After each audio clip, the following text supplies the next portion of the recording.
Assalamualaikum warahmatullahi wabarakatuh. Sahabat Al-Maghfirah Channel, semoga kita semua senantiasa dalam lindungan Allah Subhanahu wa Ta'ala. Hari ini, kita akan menyelami kisah luar biasa dari seorang tokoh agung dalam dunia Islam, seorang ulama besar ahli hadis, seorang zahid, dan seorang yang sangat takut akan kemunafikan tersembunyi. Beliau adalah Sufyan Ats-Tsuri rahimahullah. Sebelum kita mulai, jangan lupa untuk like video ini, share kepada sahabat-sahabatmu, tinggalkan komentarmu tentang kisah ini, dan tentu saja subscribe ke Al-Maghfirah Channel, agar kamu tidak ketinggalan kisah-kisah hikmah dan inspiratif lainnya. Sufyan Ats-Tsuri lahir di Kufah pada tahun 97 Hijriah. Ia berasal dari keluarga yang dikenal saleh dan mencintai ilmu. Ayahnya, Sa'id bin Masruq, juga seorang ahli hadis yang dikenal jujur dan amanah. Sejak kecil, Sufyan tumbuh dalam lingkungan ilmu, zikir, dan ketakwaan. Ini membentuk karakter kuat dalam dirinya, yakni kehausan akan ilmu dan keteguhan dalam memegang kebenaran. Dikisahkan bahwa sejak usia belia, Sufyan telah hafal ribuan hadis dan berguru kepada ratusan ulama terkemuka di masanya. Di antara guru-gurunya adalah tokoh besar seperti Ja'far As-Shadiq,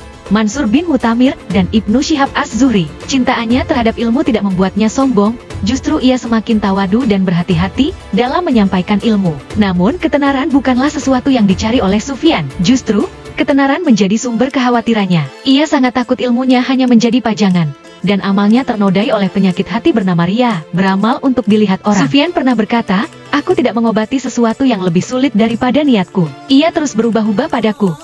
Kalimat ini mencerminkan betapa jujur dan peka hatinya dalam mengoreksi diri sendiri. Ia menangis bukan karena takut kelaparan, bukan karena kehilangan harta, tetapi karena takut amalannya selama ini tidak diterima Allah. Ia sering menutupi ibadahnya, dan ketika ketahuan sedang menangis dalam syalat, ia akan menyalahkan dirinya dan berkata, "Ku takut ini tangisan riya, bukan tangisan keikhlasan." Bahkan, dalam majelis ilmu, jika ia melihat orang mulai memujinya, ia akan segera menunduk dan menangis dalam hati. Sufyan tidak ingin menjadi ulama yang dipuja-puja. Ia ingin menjadi hamba yang tidak dikenal di bumi, tapi dikenal di langit. Baginya, keikhlasan adalah mahkota amal. Tanpa itu, semua ibadah hanyalah debu yang diterbangkan angin. Selain ahli ilmu, Sufyan Ats-Tsuri dikenal sebagai seorang zahid sejati. Ia menolak jabatan, menolak kedudukan, bahkan menolak hadiah-hadiah besar dari penguasa. Ketika para pemimpin menawarkan posisi penting dalam pemerintahan, Sufyan berkata, "Jika kalian tahu apa yang aku tahu tentang dunia, kalian tidak akan menawarkannya padaku." Ia hidup dalam kesederhanaan yang luar biasa. Bajunya tambal sulam, makanannya sederhana, dan tempat tidurnya hanya sehelai tikar. Namun hatinya dipenuhi cahaya ilmu dan ketenangan yang tidak bisa dibeli oleh dunia. Zuhudnya bukan berarti membenci dunia, tetapi meletakkan dunia di tangan, bukan di hati. Ia berjuang agar dunia tidak membutakan pandangan akhiratnya. Zuhud ini menjadi pelindung agar amalnya tidak tercemar oleh riya dan cinta dunia. Sufyan Ats-Tsuri tumbuh menjadi seorang ulama besar, namun kehidupannya sangat jauh dari kemewahan. Ia hidup dengan sederhana, bahkan bisa dibilang sangat miskin. Namun, kemiskinan itu tidak membuat hatinya sempit. Justru, kesederhanaannya menjadi ladang yang subur untuk menumbuhkan keikhlasan dan kehati-hatian dalam setiap amal. Ia tidak peduli dengan dunia, karena hatinya penuh dengan akhirat. Setiap langkahnya, setiap perkataannya, selalu ia timbang dengan neraca keimanan dan takut kepada Allah. Salah satu sisi paling menyentuh dari kehidupan Sufyan adalah ketakutannya terhadap penyakit hati, terutama riya. Ia menangis bukan karena kelaparan atau penderitaan dunia, tapi karena khawatir amalnya tercemar niat yang tidak lurus. Dalam sebuah riwayat, disebutkan bahwa ia pernah berkata, "Aku tidak pernah mengobati sesuatu yang lebih berat daripada niatku." Ucapan ini menggambarkan betapa beratnya menjaga hati agar tetap bersih dan jujur di hadapan Allah. Ia sering bersembunyi dari pujian manusia. Bahkan dalam menyampaikan ilmu, ia takut jika itu menjadi jalan menuju ketenaran dan bukan karena Allah semata. Pernah suatu ketika, ia berhenti memberikan ceramah karena melihat banyak orang memujinya. Ia lari dari popularitas seperti seseorang yang lari dari singa yang ganas. Takutannya terhadap riya membuatnya selalu menundukkan pandangan, merendah, dan menahan diri dari tampil di depan umum. Ketika namanya mulai dikenal di berbagai penjuru negeri, ia justru merasa khawatir. Ia berkata, "Aku merasa ada sesuatu yang salah dengan diriku, karena semua orang memujiku. Apakah aku benar-benar dekat dengan Allah? Atau aku hanya terlihat baik di mata manusia?" Kalimat ini menunjukkan betapa dalamnya muhasabah yang dilakukan oleh Sufyan. Ia tidak mau tertipu dengan pujian, dan selalu menganggap dirinya belum apa-apa. Suatu hari, seorang sahabat bertanya padanya mengapa ia sering menangis sendiri. Sufyan menjawab lirih, "Bagaimana aku bisa tertawa, sedangkan aku tidak tahu apakah Allah menerima amalanku atau menolaknya? Bagaimana aku bisa merasa tenang, sementara aku tidak tahu apakah aku termasuk orang yang riya atau tidak?" Jawaban ini mengguncang hati siapapun yang mendengarnya. Betapa mulianya hati yang selalu takut amalnya tidak diterima. Selain takut kepada riya, Sufyan juga sangat berhati-hati terhadap kedudukan dan kekuasaan. Ia pernah ditawari posisi penting oleh khalifah, namun ia menolak mentah-mentah. Ia berkata, "Aku tidak akan menjual akhiratku dengan dunia."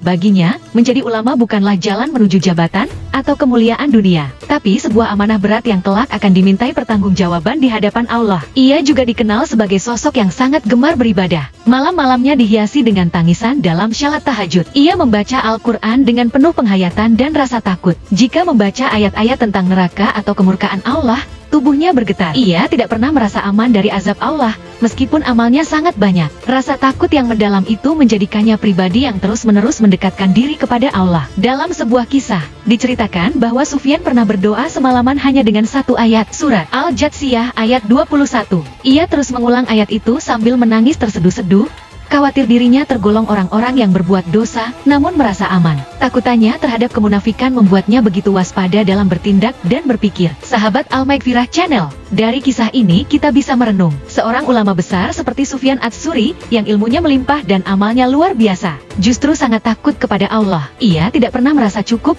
apalagi bangga dengan amalannya. Inilah cermin keikhlasan sejati. Lalu bagaimana dengan kita, yang terkadang mudah merasa puas dengan amal sedikit? Salah satu warisan terbesar dari Sufyan Ats-Tsauri adalah nasihat-nasihatnya. Di antaranya, ia berkata, "Jika engkau ingin mengenali keikhlasanmu, maka sembunyikan amalanmu seperti engkau menyembunyikan dosamu."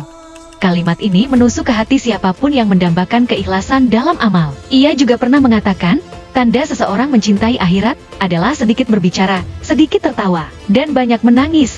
Nasihat-nasihat ini masih relevan hingga hari ini, terutama di zaman media sosial yang sering menjadikan amal sebagai tontonan. Nasihatnya tidak hanya untuk orang awam, tetapi juga untuk para penuntut ilmu dan dai. Sufyan mengingatkan bahwa setan tak hanya menggoda dalam maksiat, tetapi juga bisa menyusup dalam amal salih jika hati tidak dijaga. Menjelang wafatnya, Sufyan Ats-Tsauri mengalami sakit berat, namun ia terus membaca Al-Quran, berzikir, dan beristighfar. Dalam detik-detik terakhir, ia menangis dan berkata, "Aku tidak menangis karena takut mati, tetapi karena aku tidak tahu apakah Allah menerima amalanku." Ucapan ini menggambarkan kerendahan hati yang luar biasa. Ia, seorang ulama besar, masih merasa khawatir amalnya belum tentu diterima. Ini pelajaran penting bagi kita agar tidak cepat merasa puas dengan amal yang kita lakukan. Sufyan wafat dalam usia 64 tahun. Ia meninggalkan dunia dengan nama harum, namun semasa hidupnya ia justru menghindari ketenaran. Inilah tanda keikhlasan sejati, amal yang hanya ingin didengar dan dilihat oleh Allah semata. Dari kisah hidup Sufyan Ats-Tsauri,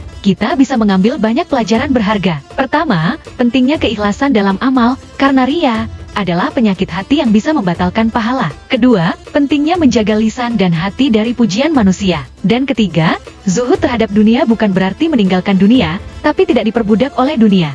Jadikan Sufyan Ats-Tsuri sebagai cermin. Semakin tinggi ilmunya, semakin besar rasa takutnya kepada Allah. Itulah tanda ulama sejati, yang amalnya bukan untuk manusia, tapi hanya untuk Rabb-nya. Sahabat Al-Maghfirah Channel, semoga kisah ini bermanfaat dan membawa kita lebih dekat kepada Allah. Jika kamu merasa terinspirasi, jangan lupa untuk like, share kepada orang-orang tercinta, tulis komentarmu di bawah, dan tentu saja subscribe ke channel ini, agar terus mendapatkan kisah-kisah Islami yang menyentuh hati. Wassalamualaikum warahmatullahi wabarakatuh. Sampai jumpa di video berikutnya di Al-Maghfirah Channel. Barakallahu fiikum.